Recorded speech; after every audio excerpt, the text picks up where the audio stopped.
প্রিয় দর্শক, আমার সামনে যে মুদ্রাগুলো দেখতে পাচ্ছেন এইগুলো প্রায় 800 বছর পুরনো স্বর্ণ মুদ্রা। এগুলো মাটির তৈরি মানুষের ভাস্কর্য। প্রাচীন আমলে মানুষের বাসাবাড়িতে যেই আসবাবপত্রগুলো ব্যবহার করা হতো সেগুলোই দেখতে পাচ্ছেন এখন। এগুলো কিন্তু তামার তৈরি। প্রিয় দর্শক, খুলনা বিভাগীয় জাদুঘর থেকে আপনাদের সবাইকে স্বাগতম। আজকের এই পর্বে আপনাদেরকে এই জাদুঘরের অজানা বেশ কিছু তথ্য দেওয়ার চেষ্টা করব এবং এটার ভিতরে কি কি জিনিসপত্র আছে সেগুলোই আপনাদেরকে বলার চেষ্টা করব। তো চলেন ভিডিওটা শুরু করি। জাদুঘর আমাদের ইতিহাস ঐতিহ্যকে বহন করে। বাংলাদেশের দ্বিতীয় বৃহত্তম জাদুঘর এটি। খুলনা বিভাগের খুলনা জেলার শিববাড়ি ট্রাফিক মোড়ে এই জাদুঘরটি অবস্থিত।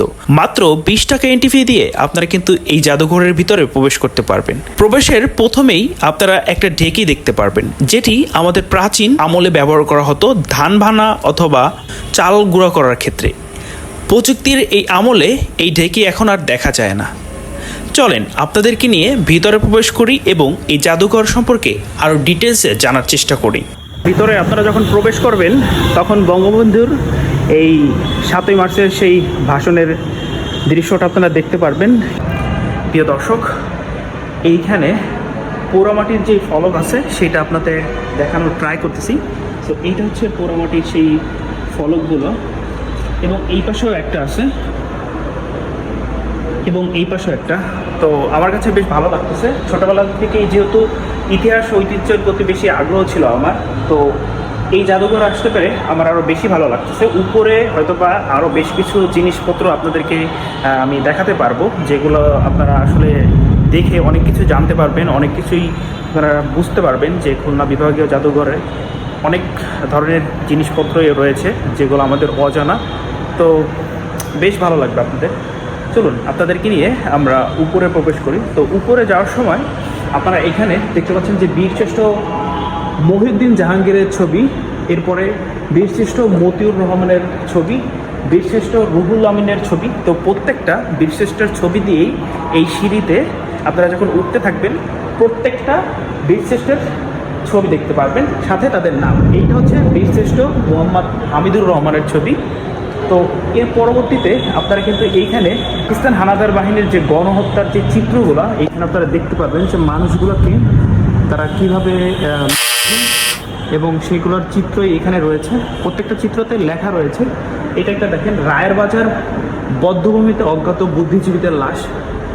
কি মানে আপনি যখন আসবেন এই জাদুঘরটাতে, তাদের যে হত্যাকাণ্ড, তাদের যে নির্মমতা, এই জিনিসগুলো আসলে আপনি যখন দেখতেন তখন আপনার কাছে আসলে সত্যি খারাপ লাগবে যে আসলে একটা মানুষ আর একটা মানুষকে কীভাবে এরকম নির্মমভাবে এইখানে দেখেন একটা খুশির খবর দেখায় যে পাকিস্তানি হানাদার বাহিনী যখন ওরা সাইন করে এই দেশ ছেড়ে চলে গিয়েছিল সেইটার একটা চিত্র। তো এইটা দেখে আপনাদের আবার বেশ ভালো লাগবে। এইখানে একটা দেখেন যে পাকিস্তানি হানাদার বাহিনীর আনুষ্ঠানিকভাবে আত্মসমর্পণ। এই ছবিগুলো আপনি যখন দেখবেন তখন আপনার কাছে বেশ ভালো লাগবে। এই জাদুঘরে গুপ্ত, পাল, সেন, মোঘল ও ব্রিটিশ আমলের নানান ধরনের নিদর্শন রয়েছে। এছাড়াও পোড়ামাটি, কোষ্টি পাথর ও কালো পাথরের মূর্তি দেখতে পারবেন। মোঘল আমলের স্বর্ণ ও রূপার মুদ্রা, সাথে তামা, লোহা, পিতল, মাটি ও কাচের তৈজসপত্র দেখতে পারবেন।